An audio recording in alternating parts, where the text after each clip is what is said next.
किशनगंज से नॉर्थ बंगाल के कई जिलों में अगर हम देखें तो सीधा मूवमेंट जो है वो आसान है, भौगोलिक रूप से इलाका बेहद संवेदनशील भी है। तो क्या बीजेपी किशनगंज को बंगाल में एंट्री गेट की तरह देख रही है? देखिए, इसमें समझना होगा कि जिस तरह से अमित शाह ने भाषण में कहा कि मैंने बिहार के लोगों को कहा था कि घुसपैठियों को बाहर करके निकाल दूंगा, एक एक घुसपैठियों को बाहर करूंगा। हम्म। और देखिए, मैं आपको याद नहीं रहा, मुझे याद है, मैं आया हूं और मैं यहाँ घुसपैठियों को बाहर कर कर रहूंगा और चुन चुन कर बाहर करूंगा। जो हमारे अवैध रूप से राशन ले रहे हैं, रह रहे हैं, मैं किसी को नहीं छोड़ूंगा। तो आप ये देखिए कि जिस तरह से अमित शाह के साथ सम्राट चौधरी, नित्यानंद, ईडी के director, joint director IB, CID, SSB, CRPF, ITBT और एयरफोर्स के लोग थे, तो लगता है कि कोई अब यहाँ पे एक जबरदस्त कार्रवाई होगी।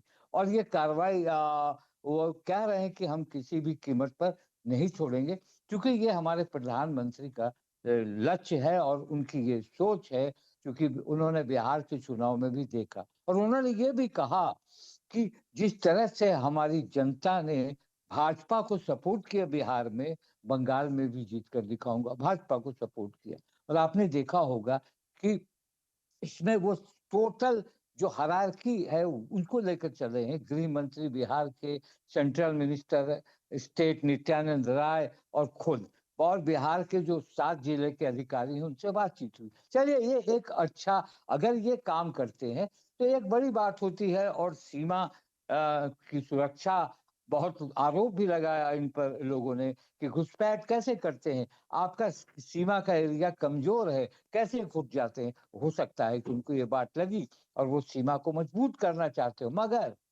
मगर एक चीज मैं आपको बताऊं कि जिस तरह से वो बंगाल के लोगों को भरोसा देना चाहते हैं कि देखो भैया, मैंने बिहार में जो कहा, घुसपैठियों को मैंने निकालना शुरू किया और मैं यहाँ जीतूंगा, तो मैं यहाँ भी निकालना शुरू करूंगा, छोड़ूंगा नहीं।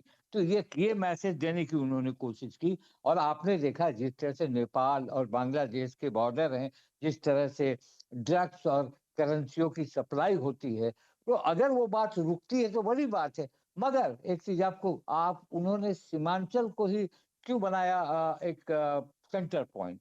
देखिए, मुर्शिदाबाद, मालदा, उत्तरी दिनाजपुर, ये सारे बंगाल में है, जो उसके आसपास के एरिया है। और वो वहां से मैसेज देना चाहते हैं और वहां से संचालित भी हो सकता है। आपने देखा कि जिस तरह से वो पूर्णिया, अररिया, इन सब इलाकों के एसपी डीएम से मिले, और आपने देखा इसमें जनता दल यूनाइटेड का कोई मंत्री नहीं था और जनता दल यूनाइटेड का कोई वहां पे ये नहीं था। वो सीधे सीधे केंद्र सरकार, बिहार सरकार की, भाजपा की डिप्टी सीएम और केंद्र, तो ये लेकर चलना चाहते हैं और कहते हैं कि हम बीजेपी को, हम वहां जीतेंगे।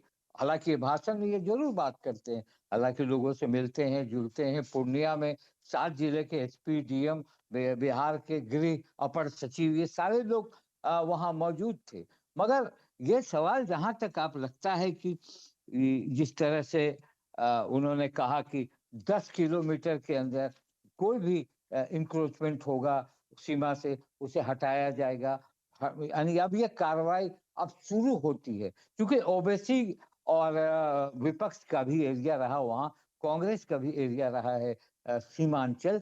और अब वो देखना होगा कि इसको पॉलिटिकल सपोर्ट कितना मिलता है, या पॉलिटिकल सपोर्ट इसलिए नहीं मिलता है कि ये लोग समझ, देखिए चूंकि चुनाव से एक महीने पहले, एक आध महीने पहले जब ये कार्रवाई होती है, तो इससे लगता है कि ये चुनावी संदेश है।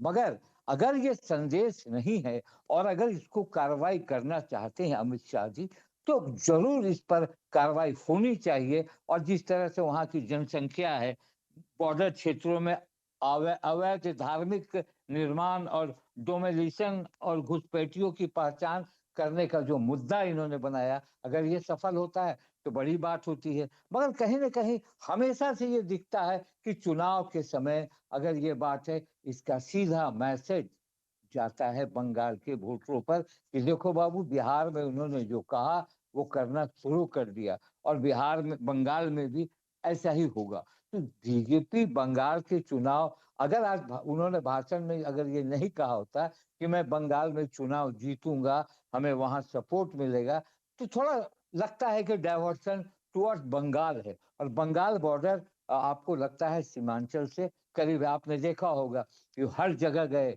अररिया गए, किशनगंज में माता गुजरीमल मेडिकल कॉलेज में सांस्कृतिक कार्यक्रम भी हुआ, उसमें भी उन्होंने शिरकत किया। और वो माता गुजरी मेडिकल कॉलेज दिलीप जायसवाल जो पूर्व प्रदेश अध्यक्ष है उनका है। तो कहीं न कहीं माहौल बनाने की वहां कोशिश की। और मुझे लगता है कि संचालन भी बहुत कुछ हद तक बंगाल का चुनाव सीमांचल के आसपास होगा, क्योंकि मुर्शिदाबाद, मालदा, उत्तरी दिनाजपुर सब बंगाल के आसपास है।